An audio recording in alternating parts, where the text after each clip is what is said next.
या देवी सर्वभूतेषु तो सही पूरा कोई हल्का सा को या देवी सर्वभूतेषु शक्ति रूपे संस्थिता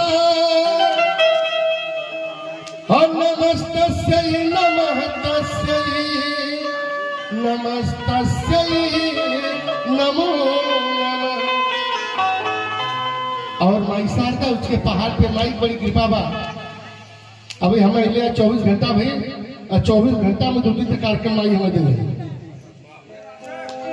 बड़ी कृपा बा माई के का अष्टभुजा नभचूमी ध्वजा उसके पहाड़ पे माई विराजमान दिया किसे अष्टभुजा नभचूमी ध्वजा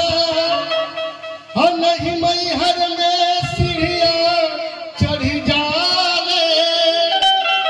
हतमाई हो ऊंची अदालत बाटे राऊ हत हसे बदरा रच के रही जाए। माई कुछ पहाड़ में भैया जहाँ पे अष्टभुजा नभचूमी ध्वजा नहीं मई हर में सीढ़िया चढ़ी जाले तमाई हो ऊंची अदालत बाराऊ से बदरा रच के रही जाने। एक मीठा सखी माई के पचरा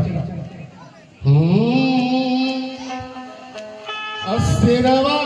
चढ़ल देवी मैया कैसे माई आवत रही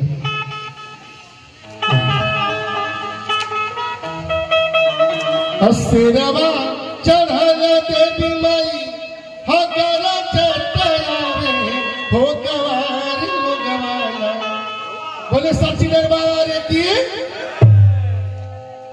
देखा मोबाइल लोग बंद कर दे माई मोबाइल हैंग कर दिए हमारे दोस्त मत हाथ में अस्सेरवा चढ़ल देवी माई अस्सेरवा चढ़ल देवी माई हगर चटयारे हो गवार गवाना अस्सेरवा चढ़ल